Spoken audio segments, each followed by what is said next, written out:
Hello, this is Jeremy Bulloch. I played Thor and Hal the Archer in Doctor Who. And you're listening to Traveling the Vortex. Traveling the Vortex. Side trip.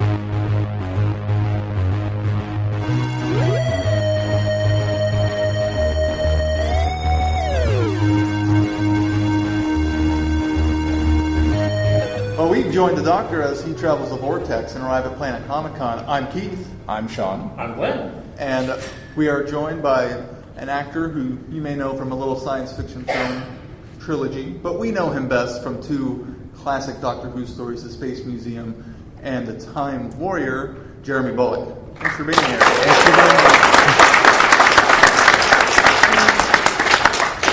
How are you liking Kansas City? This is your second. This is your second time here, right? Yes, the second time, and it's grown. I couldn't believe walking into the hall, and it seemed to go on. I thought we're going to be here forever. So it's going on and on and on. But everyone's been very kind and said thanks for travelling all the way from London. But we've had a great time. Yeah. How long of a flight is that? Flight's 9.5 hours. Then you have to change and wait overnight, and then. Wow. Then it's barely an hour and a half, so it's not bad, but if you can sleep it would be good, but I can't. I just watch the same film going around, Star Wars. But it's not too bad, but it's just tedious more than anything. Yeah. Well, let's kind of start at the beginning. You got your start acting really young. How did you begin acting? Well, I failed every exam I took. At school, and it was coming up to the next set of exams. This is a chance. And I remember the English teacher leaning up, coming over my shoulder and said, "Bulloch, you may have lovely writing, but you have failed again." And that's, for someone who's quite young, which I was then, is not a very good start to any sort of career. So it was from then I was determined to get something out of this terrible man. He wasn't a very nice man. And as I left school, I was 12 years old, to move on to drama school. What will happen there? And I remember just before he went, he said, "I hope you do well, dear boy. I hope you do well." And then it was a year later that I did the film A Night to Remember, where literally I was a film extra, but a young boy in the Titanic. And that was the first start of me in a film. But you actually don't see me. So I don't talk about it because so this is me. Nothing at all. But that's how I really started as an actor. Dangerous profession.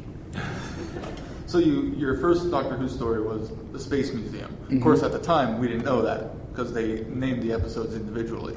How did you get that part? Talent. Well, obviously, because you're a very talented actor.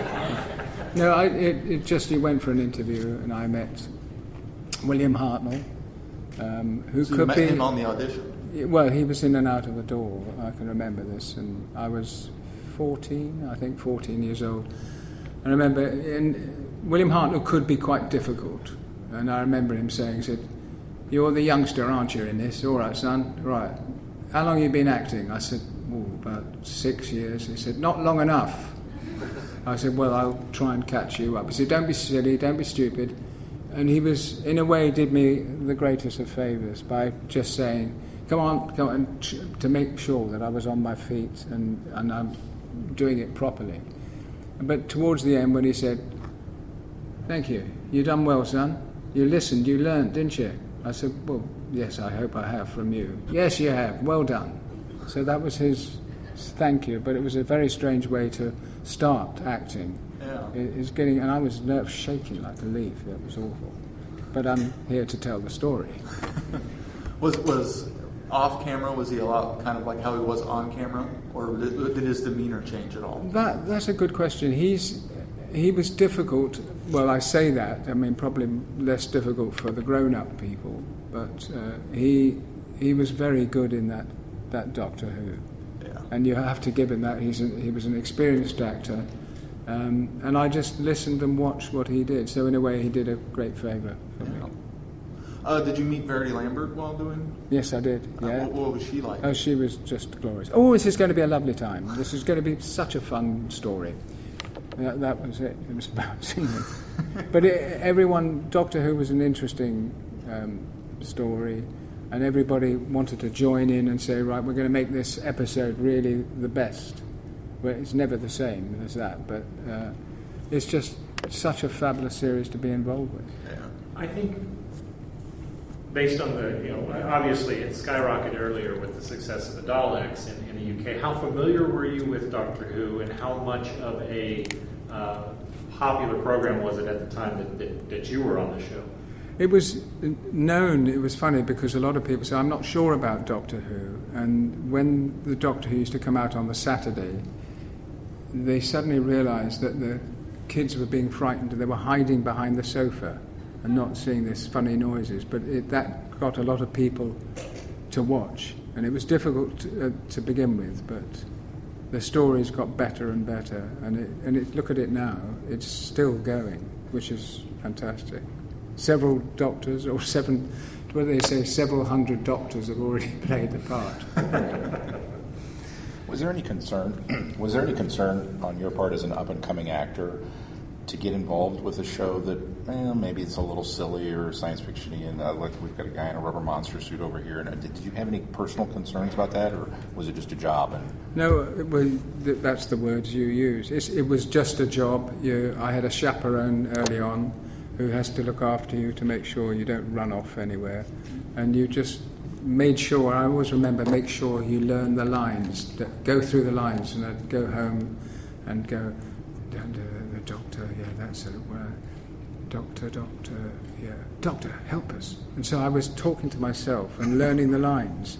But I remember my mother sort of saying, "What are you doing?" I said, "No, it's all right." Are you all right? I said, "Yes, I'm fine."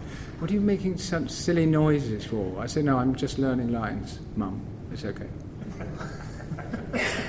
What was the production like back then? Because they make TV very different than they do now, and even not even 10 years later when they did the Time Warrior. What was the production like on the Space Museum? Well, if I remember all that, I remember it was black and white, but also very, very difficult. You had to sort of pretend something was there. It was going out live, and you said, well, "What am I going to do here?" You pretend to pick up the gun. So there was an awful lot of. You suddenly realised you didn't have a proper set, but it was well done. When you see it, it's just grey, black, white, grey, black. That's it. Well, and they didn't really. That time period didn't allow a lot of retakes, right? Well, it was very. Thank you. Now, ladies and gentlemen, Star Wars. Oh no. Sorry.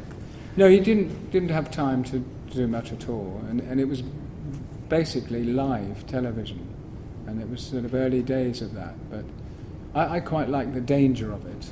You get into this and you think, right, it's a snake. Are you trying to kill me? What's going on? No, terrific.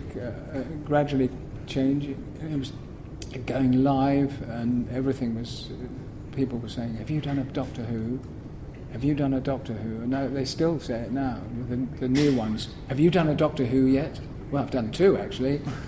Trying to better them. And fellow actors, we'd have great fun doing that. It's great. I bet. Oh, you had a lot of screen time in that first story with Maureen O'Brien. Yes. Who played Vicky. What was she like? Oh, lovely. I mean, everybody was so nice, and they said, this is going to be fun. To actually be in a space museum, what happens in the Space Museum. And you learnt your lines very quickly, and then you thought, well, maybe I'll be able to do a little bit here. And the director soon squashed that to make sure, well, I'm directing, you don't have to do... But I learnt an awful lot from Doctor Who from very early on. And you guys, your species had some kind of different eyebrows. What was that process like? I thought you were going to ask that question, but it was funny when this terrible time, it was hot in the studio, as it always is, and I remember I had eyebrows up here. They shaved these ones here, and the eyebrows were up here, stuck on there. So you're doing the scene like this, and as you say, "Yes, Doctor," or "Yes, of course, well, we've got to get the bad guys," and I could feel this slipping down this eyebrow. And I went, because you didn't know what was going on, so I stuck it here and carried on. Then someone started to giggle because it was just ridiculous. The heat. And suddenly my eyebrows were one here and one over here. But as a true loyal actor, I carried on. Oh yeah, well, especially in the way they're made. Yeah, you couldn't stop and fix it. You just had to suddenly keep go, going. excuse me, sorry, thank you very much. No, and there were a lot. It's terrible because I'm a terrible giggler. I do giggle a lot on simple things. I know that, I don't know how much you remember of the story itself, but I know that it's one of those stories that seems to be written more like a comedy. That it's not supposed to take itself too seriously. You've got the Morocks, which I think is maybe kind of a play on morons. Those are the guys that run the museum. The Xerons, which is the crew that you're, or Xeron, the crew that you're in charge of, or the rebels that you're in charge of.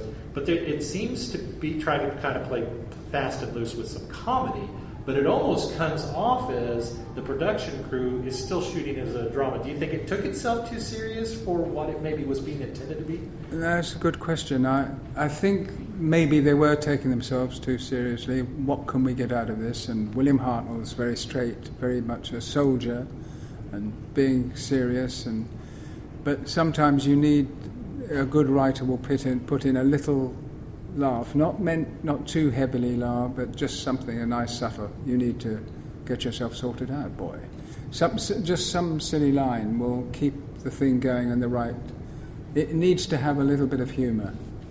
I think what I noticed too is William Hartnell's able to do that kind of thing too. There might be a line that's funny, and his delivery. I mean, he can be just as serious as he can be, but his delivery was very, very well done on the comedy as well. Yeah. No, he's a clever actor, and he was well known through England by being the sergeant major.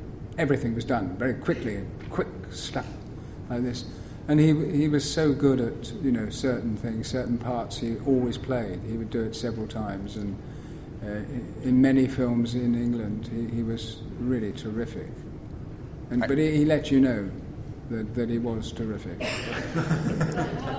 I know just recently we went and covered Carry On Sergeant, which we're used to seeing William Hartnell as kind of the grumpy, grandfatherly, and to see him play, he's still a straight man, but he does a fair amount of comedy in that. Oh yeah, he was wonderful.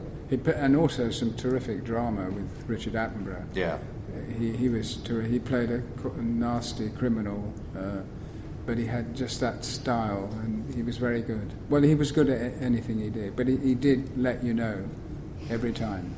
So what did you think of it? I thoroughly enjoyed it, yeah. Yeah. What did you think? No, I'm changing. Oh, that's what he was saying. Yeah. What do you think of it? Was that good? Yeah. I mean, he would tell you. But was it arrogance or was it confidence? Oh, the confidence comes with arrogance and vice versa. I think, yeah. That's why I'm so... cool. No, I can be cool like Boba Fett, but not Doctor Who. You have to split those. There's quite a difference. Because the lovely thing is going to work with a helmet on your head, and that's it for the day. Yeah. Well, let's talk a little bit about your part in The Time Warrior, which was the 1973 episode or story that you did with John Pertwee. Yeah. Hallie Archer. What was that? What was it like working with John? John, he's the nicest man in the world. It's rather like when working with Roger Moore. They're very similar. They're just the most delightful people, and you have such a good time. And they push you forward to get a close-up rather themselves. And it's that sort of attitude. And just a lovely man, John Pertwee. He said, for goodness sake, the bows and arrows. Remember, I'm here, I've got a big hair. Remember, be careful with the bows and arrows, all the time, just lots of fun. Until the director would say, come on, we've had the laughs, let's get on with the movie, come on. And people saying, yes, absolutely. Come on, hurry up, and passing it down to everybody. That was a very much lighter. William Hartnell was terrific, but could be quite heavy, and John Pertwee was another, just the bounce up and just giggling and laughing. You got a chance to shoot some arrows in that. Were you able to shoot a bow and arrow before, or did you learn that? Well, it's funny. I was called up on the night before filming, and I was a little bit nervous because I've got to do the bows and arrows and things. And I remember this guy came up to me and said, "Are you Jeremy Bulloch?" I said, "Yes, I am." He said, "Right, I need to teach you how to fire a bow and arrow. It's not easy. I'm an archer, and I can tell you what to do, but you've got to look good on the screen." I said, "Well, thank you very much, thank you very much." He said, "Right, now come on." He said, "What we do is, this is what you're going to do for the rest of the time. You get the quiver. I don't like quivers, they're silly, but that's going to be in this particular bit of film. Thank you." Uh-huh. So up you go, you pull this in, you fire, and it hit the side of the bull. I said, "Well, that was fantastic." He said, "Well, let's try another one." Right, pull up there, pull it back, and it hit the side of the bull. He said, "Right, you try. Now don't try and be cocky, don't be funny, just do." I thought, what's the matter with him? He's supposed to be teaching me how to... Right, okay, so what do I do? He said, "Right, as I've said before, quiver, there, up, right." And I hit the side of the bull. So he said, "Right, let's do this again. In there, up." And he hit the side of the bull. I said, "That's fantastic." He said, "Listen to what I'm saying." "All right?" I said, "Yes, I'm sorry. I'm just saying how good that was. It's going to be difficult." There's no difficulty in it at all. You just watch what I do.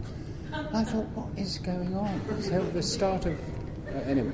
So he said, "Right, you do it again." So I pulled the thing. Pulled it back. And it was the inner ring of the bull. "You trying to be funny?" No, I'm not trying to be funny. I was just trying to get as accurate as I possibly can to make me look like an archer. "Well, you'll never do that in the time. You film them tomorrow." And I said, "Well, is there any other thing?" "No, I don't think we can do any more." But that was what you had to come up with. You had to be, "Yes, sir," almost "Yes, sir." "Yes, of course, I'm terribly sorry. It's my fault." And what's the point? You know? Anyway, it's not always like that. I did get the bull later on, but I've got no proof. Well, you were quite the man of action in that story. You were running around and shooting those arrows all over the place. Yes. I'm Boba Fett. Hal the Archer. Sorry. Hal the Archer. No, that was great fun to look like an archer, and that was it was after that the sad thing with Elizabeth Sladen, who was such a sweetheart, and then there was the possibility that I was going to be the male companion, but when it came to it, it never happened. Which I think was a shame. Yes. I think it would have been wonderful to see, because Hal and Sarah had a really good chemistry, I thought. Yes, you're absolutely right. Yeah. So what was it like working with her? She was lovely. She was like a sort of a princess in a pantomime, but sort of a strong lady. And we used to giggle as well, have a laugh, and which you need to do quite a bit of, because you're out there all the time firing bows and arrows. And she was just, and it was a great new career for her going on. Yeah, because that was her very first story. Yeah. So there was a lot of outside shooting for that story, as opposed to the previous one, which was all studio based. What's the differences between studio shooting and shooting on location? I think shooting on location is a must for something like that. Bows and arrows flying all over the place. It just much better. And the castles, you used the castles, pushing rocks off it, and you had all that at your disposal.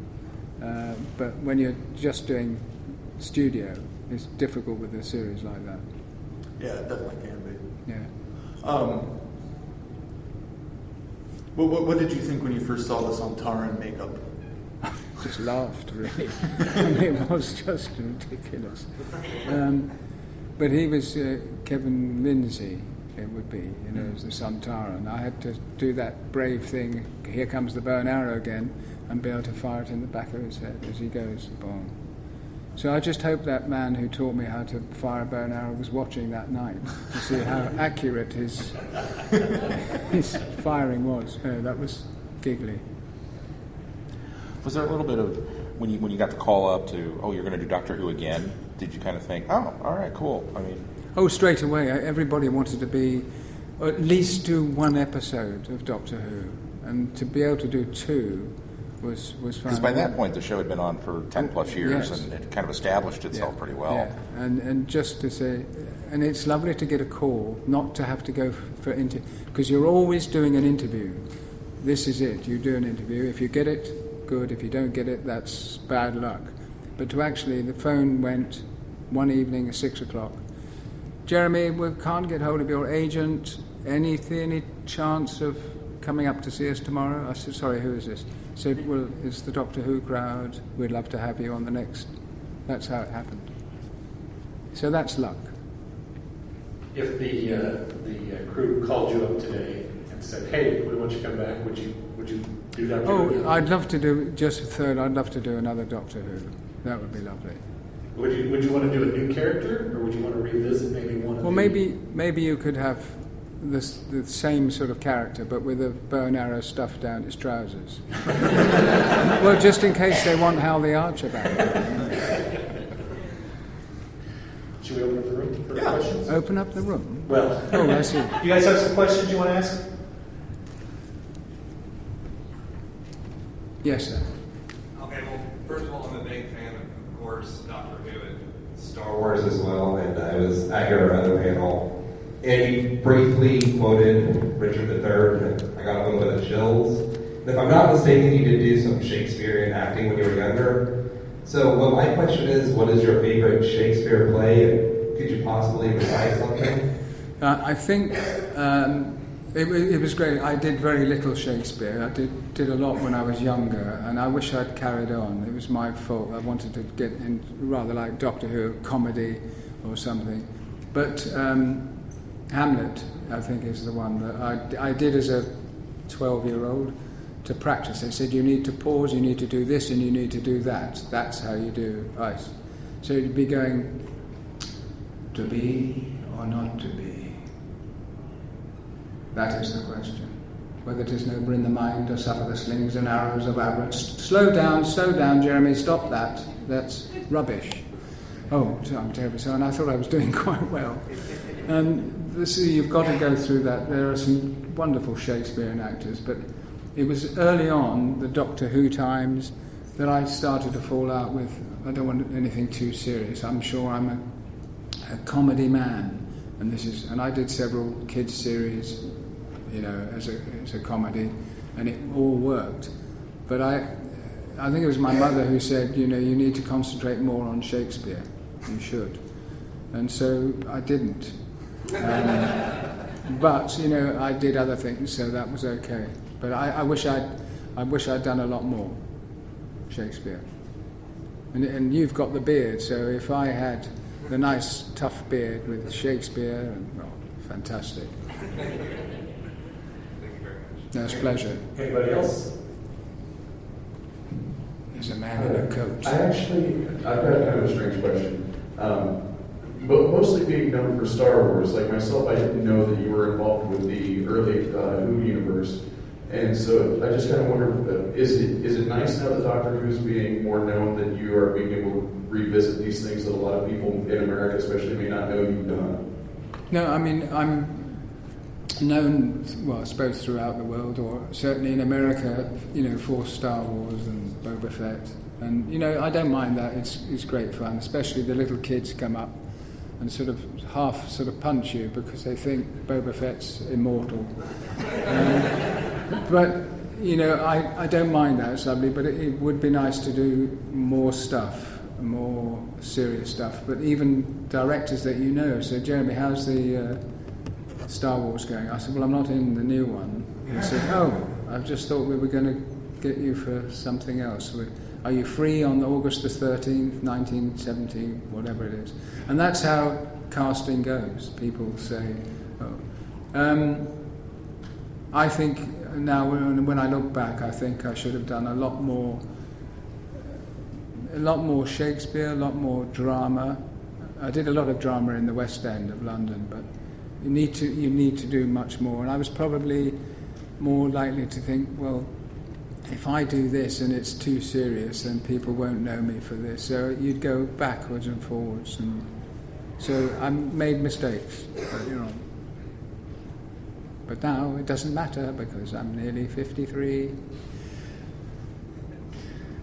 You've seen the new series, right? And Peter Capaldi, have you seen any of his episodes? No, I haven't seen his episodes yet, but he's a wonderful doctor. I've seen a trailer, but unfortunately not enough. It's still, because fellow actors, it's great fun being with them, and you say, I saw you the other night, it was absolutely terrific. Normally you're trying to get the job off him, but it's that lovely thing when they said, that was terrific. And to hear from another actor, it makes you feel good for months.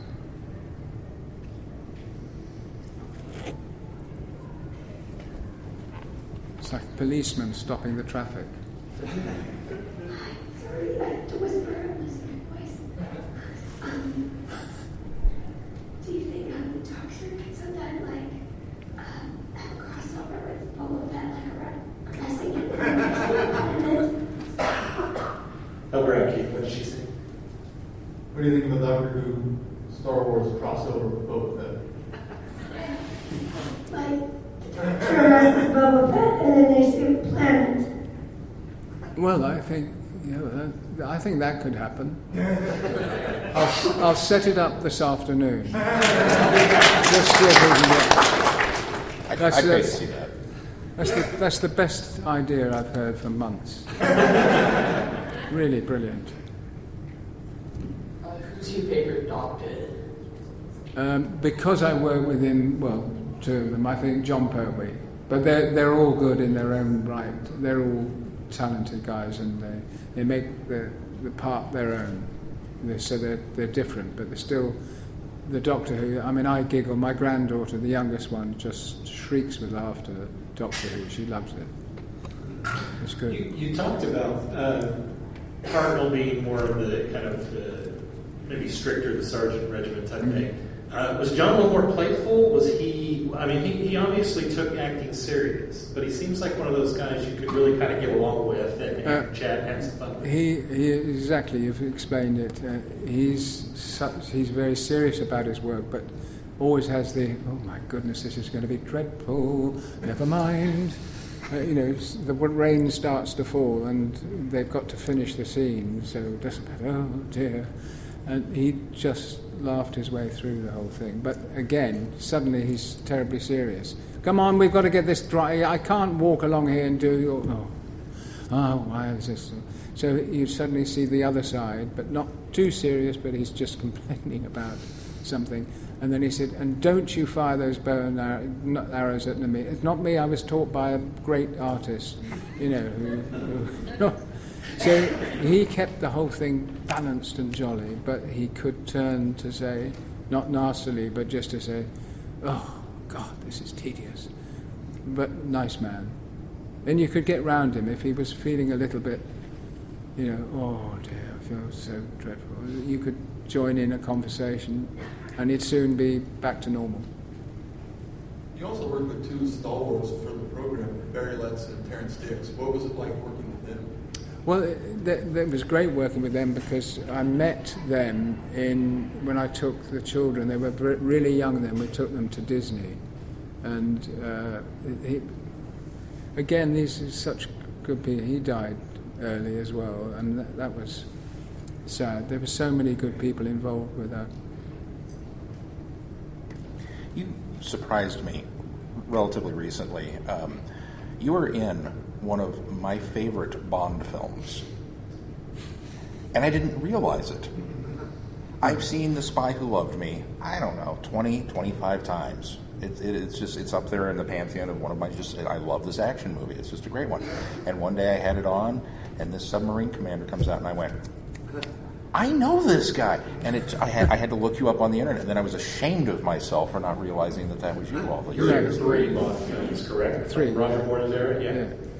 Well, one was very much a cameo thing. You just come, and it was Roger Moore that probably got me the job because he said, "You can't be Smithers, who's the character that I played twice. You can't be that. But why don't you come down and you could be in something that I did, one of the films, maybe." And he was such a lovely bloke, and I said, "Oh yeah, that'll be fine." So it wasn't a question of getting how many Bond films have you done. but 3. But it was nice to be involved, and they kept asking you back, and I thought maybe I'll become the sort of the top dog, and you never know. You have these dreams of being, and then you look at yourself in the mirror and say, the name's Bond. No, don't leave, it gets funnier.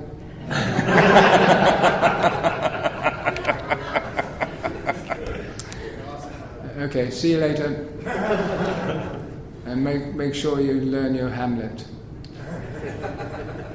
Sorry, where were you? I think everybody does that when they put the tuxedo on for the first time, Yeah. whether it's a wedding rehearsal or whatever. You stop and you look. At least guys do this. But everybody's done that, right? I'm not the only person. You put the tuxedo on, you look in the mirror, Bond, and you just kind of have a laugh about it. But Say that again. Bond, James Bond. Rubbish. Yeah. I didn't study my Shakespeare. That's what I got. No, well, there's still time for that. Yeah. Any other questions from the audience? How do you think that your episodes of Doctor Who helped transition you to being in Star Wars? That's a good question. Doctor Who had long passed before getting. I was very lucky with the Boba Fett part, and it's just that I fitted the costume, and people said, "Oh, don't be silly." No, I did. I mean, they didn't have to make any alterations. You're tall enough. You're 6 foot tall, and that's worked. And George Lucas was lovely. He said, "I think you'll have a lovely time. It's not a big role, but welcome aboard." And that was the audition. So you ought to try that if you go up. Welcome aboard. There you are. So you never know. There's always if people want to be an actor and they say, "What do you think?" I said, "Go for it." If you don't get the part, you don't get it. It's a question of you get it or you don't. There's no sort of maybe they'll no. You're going to do it or you're not.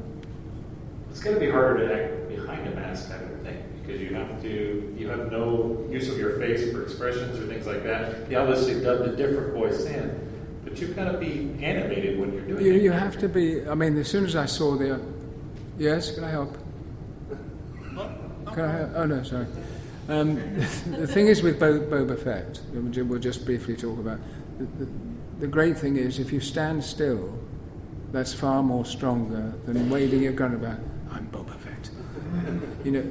Doing that, the best thing is to be what is written, just standing still and just staring in one place. Then that person that he's staring at is rather worried. Is there someone behind me? Because he doesn't move much, but it's a character that you just play with just walking.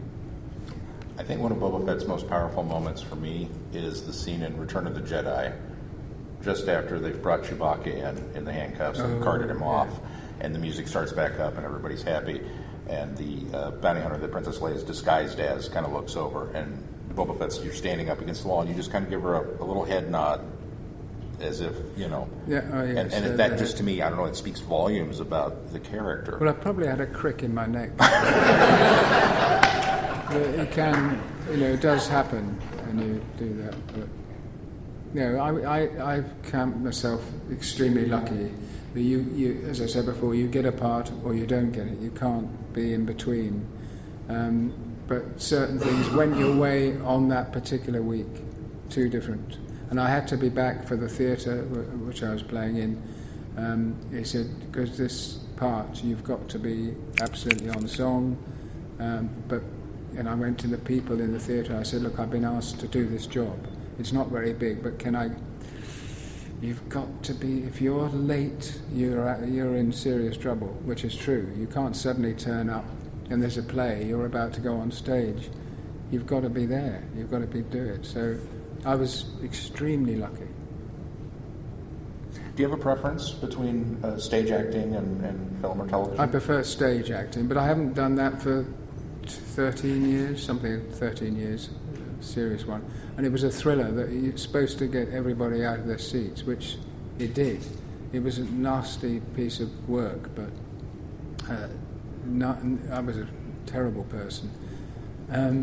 But every night people said, just for no apparent reason, because there's just a movement, and that ran for a year and a half. Oh, wow. And I was exhausted.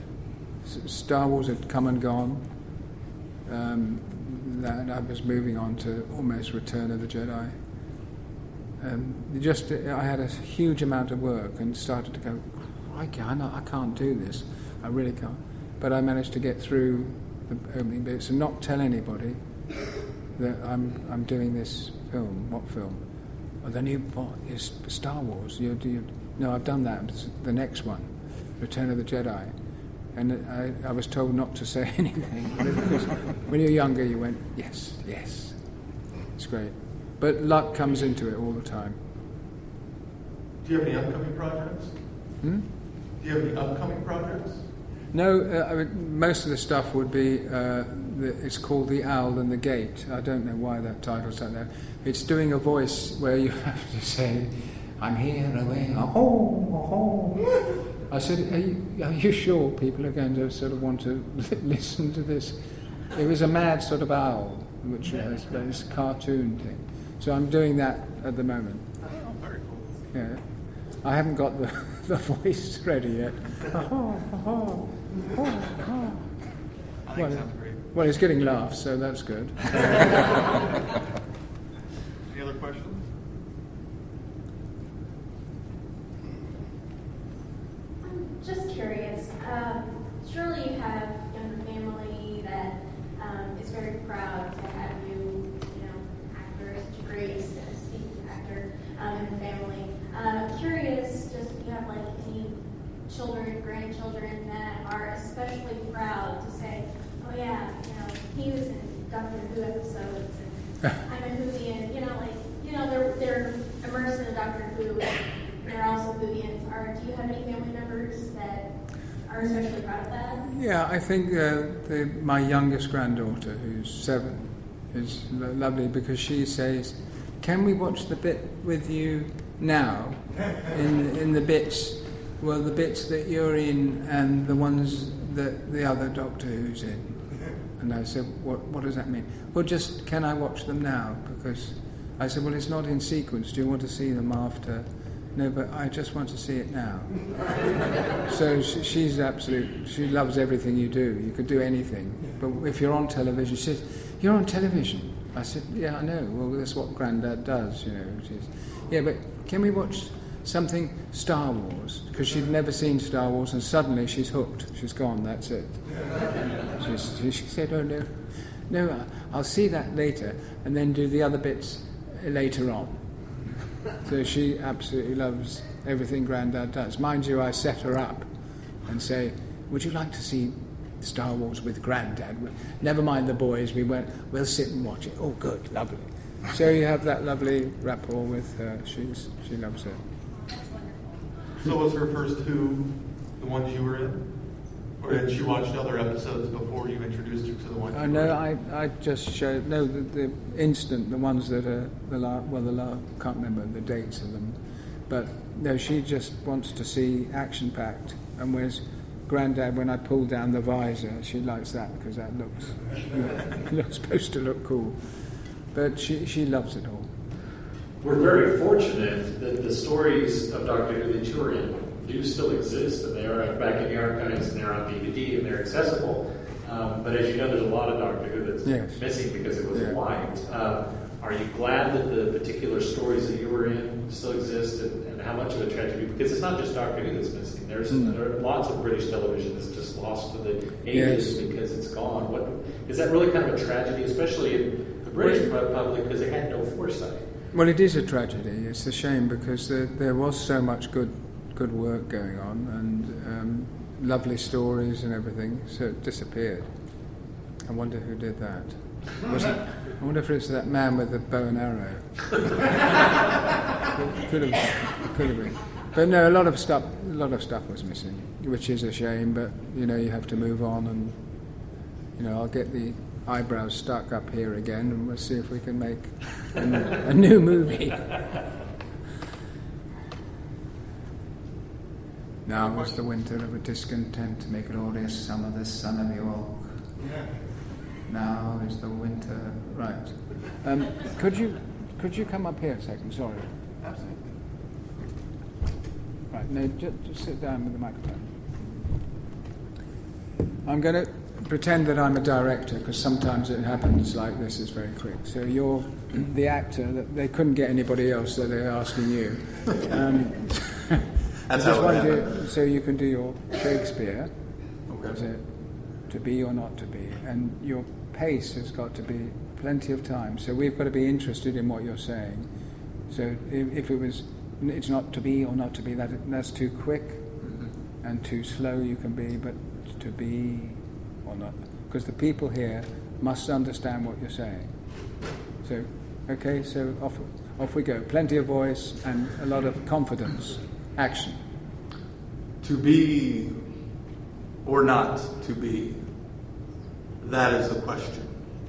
Whether it be nobler in the mind to, I don't remember the rest of that. The opening piece was terrific. The rest was, I didn't understand it.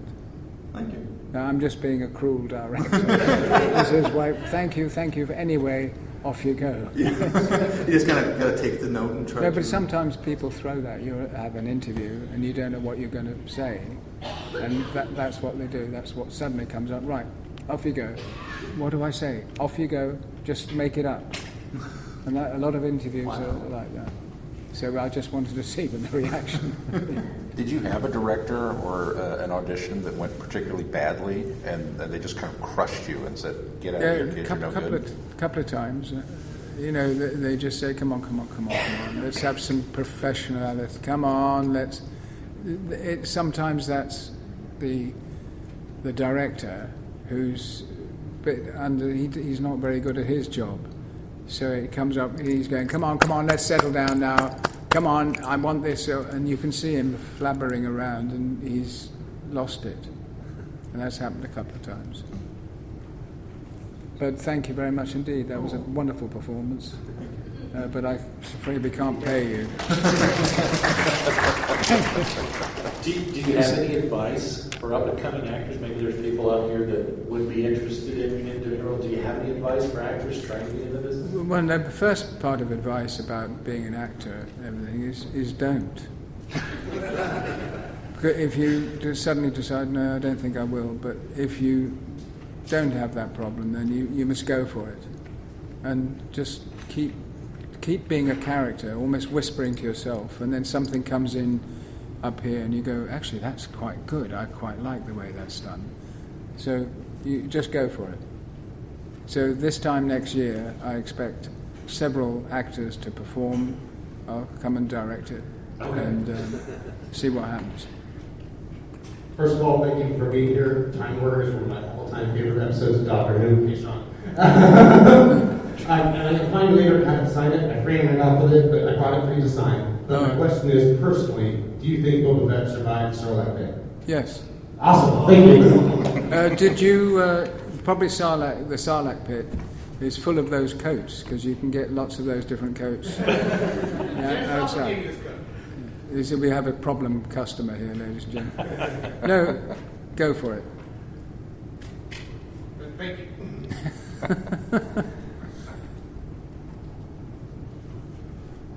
When did you first have a sense that the character of Boba Fett had grown much larger in popularity beyond what people probably, the makers of the film, probably assumed it would? Being this famous anti-hero, this character that has maybe the fewest lines of any character in the trilogy, is one of the most recognizable now characters and most celebrated characters in the series of movies. What was the first time that you got a real sense of that happening, where you were like, "Wow, this is taking off"? Well, I think. Do you remember when they re-released the films on the big screen, the whole again? And it was then that there was a bit more of a buzz. I saw the film the first time, and then the second time, I remember there was a whoa. I thought, what are they doing? But this time there was a reaction vocally. They said, "Oh, Boba!" So they'd probably seen it 3 or 4 times, the different people going.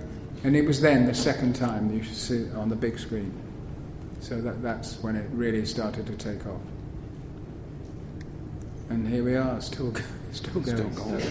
So Ralph McQuarrie designed the concept art for the original Star Wars movie, and his original design for Boba Fett was completely white. I was wondering what your opinion was on the concept art.